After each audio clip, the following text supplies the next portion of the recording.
Hi, I'm Adrian and welcome to Fractured Self, the first Devlog episode. So basically this game is about perspective shifting. It's perspective shifting from first person to third person and back to first person again, and the idea is that you perspective shift through different environments until you come to the conclusion of the game. So what inspired this is that in our lives we all have different personas. So you're a different person at home, you're a different person at work, you're a different person with friends, you're a different person with family. And I basically want to capture all of this within the environment of a game. And I also wanted to show my students, because I'm a game design teacher, the process of building a game from the complete concept all the way to shipping it onto the Steam store. So that basically is what Fractured Self is about, is building this game, showing the concept from beginning to end, and also turning it into a course, that students can use as well. Okay, a lot of my inspirations for the game came from Exit 8. There's a new film coming out based on the game, and the idea is that I want to look at the transitional spaces, so the liminal spaces, how you move from one place to another. So these are kind of some of my inspirations here. And I want to give it a kind of a sci-fi cyberpunk style background. So I had a look at some things on the asset store for sci-fi style military bases. So here we have some of these kind of images. So this is kind of the backdrop of what I'm looking at for the game. So this kind of styling here.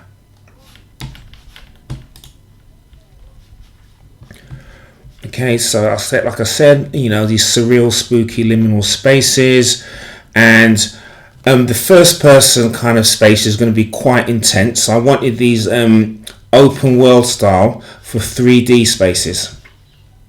So if I move here, so for the third person spaces, I'll go back a little bit. So for the third person spaces, I want them to be kind of open world in this kind of style. So this is a bit of a mood board here about these ideas. And within the actual spaces, I also wanted to have lots of distortion to kind of complement on what emotions the player could be going through. And I took a lot of things from Inception, the game where they had all the building shifting, not the game, the film rather, where they had all the building shifting. So I took some of these kind of images. So here,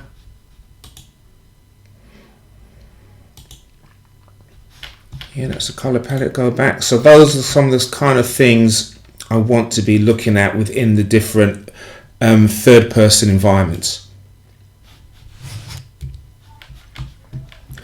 And going back to the transitions, I had a look at Alien Isolation, and I wanted to kind of take some inspiration from the intensity going on in the corridors. If I open this up,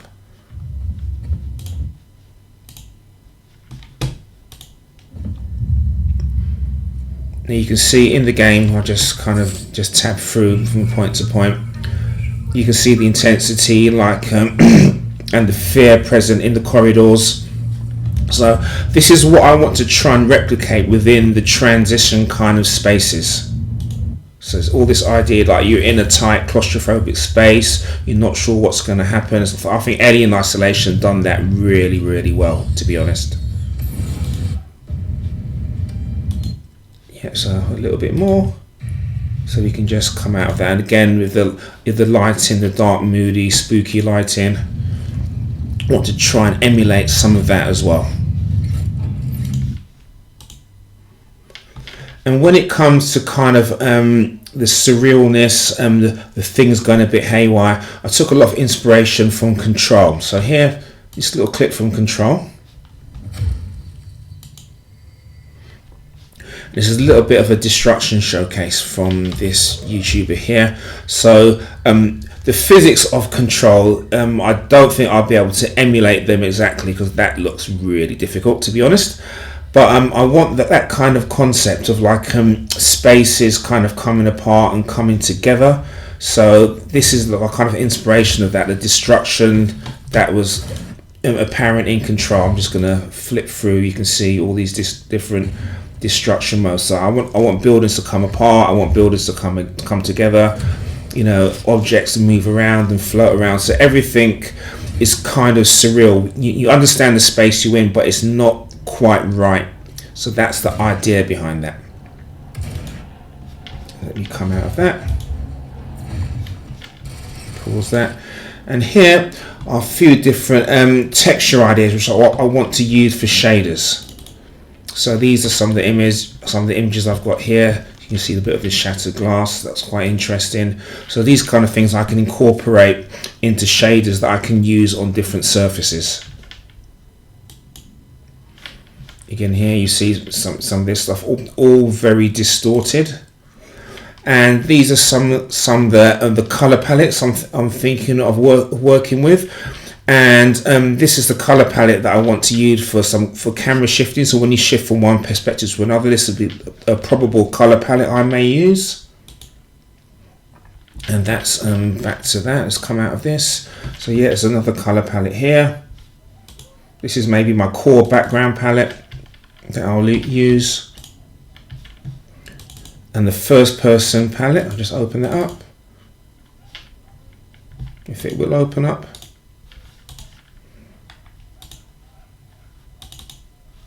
It's not exactly opening up, but that's the idea behind that. Is that I'll just zoom in on it.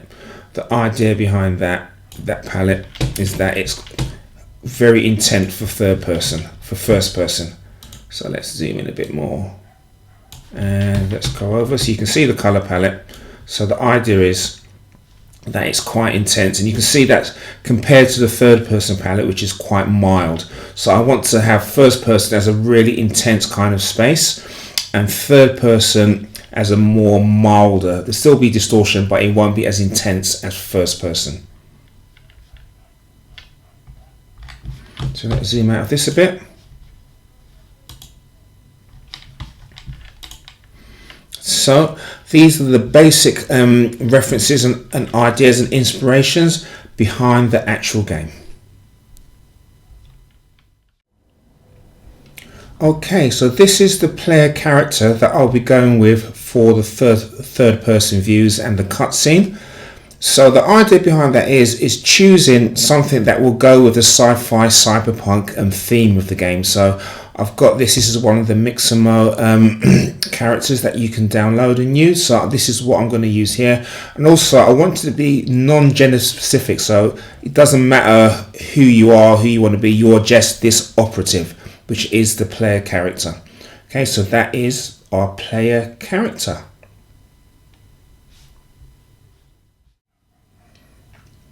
Okay, this is a narrative of the game, and it's completely linear. You just progress from one space to the other. So you start off with a cutscene. We've got our sci-fi style lobby area, and the operative is going to move through that. So this is represented here in this first block, and then from the cutscene you're going to transit to a third person to first person camera switching zone, and it's going to be all in Cinemachine in Unity. So we're going to use the camera blends there.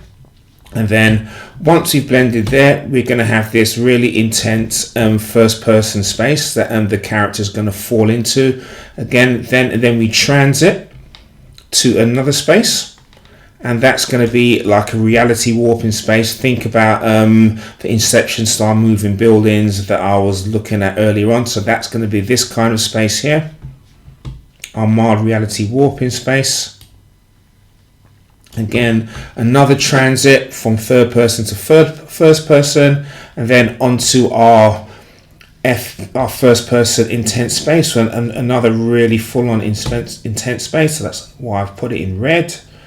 And another camera switching zone, and then we're going to get to our final reality reset space. So this is going to be an open world. Maybe it's going to be quite mellow. I think I have a slight puzzle in there to kind of find some things to reset your reality. So that's when you come back to what's called equilibrium. So if you think about, this is kind of like teacher stuff, but if you think about narrative, it starts off with everything fine as an equilibrium, then everything gets disrupted, there's a conflict, and then you work your way, you fight your way through it, and then eventually you get to a new equilibrium. So this is basically what that space is this space is about, the new equilibrium.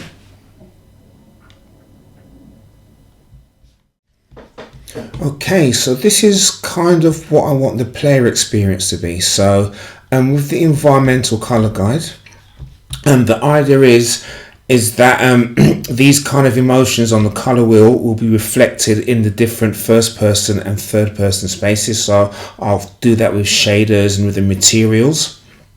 Okay, so that's the color psychology.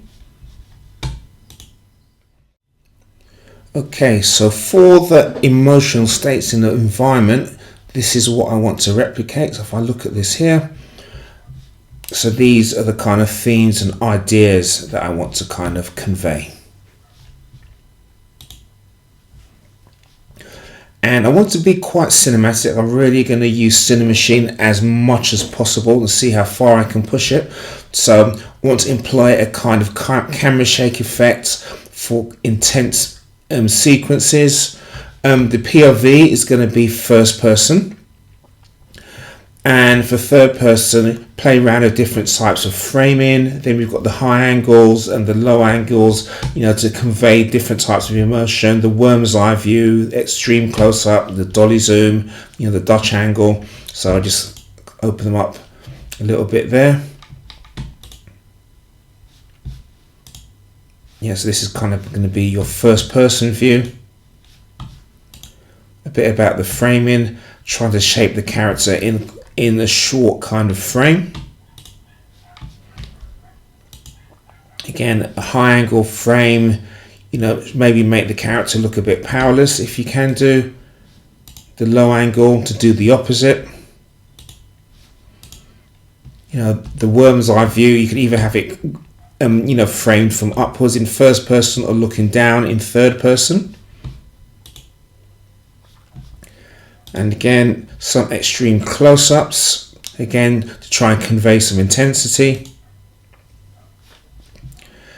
And try and play around the dolly zoom, so you can just zoom into the character, again, to try and convey some intensity. And here the Dutch angle, so we can try and tilt the camera from time to time, so have a few blends with different tilts, again to convey disorientation and some intensity. So this is basically what I want to convey with the player experience, relying a lot on Cinemachine and the different blends between different camera shots, especially within third person. Okay, so that's about it for this episode, which is covering some of the pre-production ideas. And the next step for me is to get into Unity, to set the project up, to build the folders, and to start some grey boxing and playing around with the different ideas that we've discussed here. Okay, so see you all in the next one.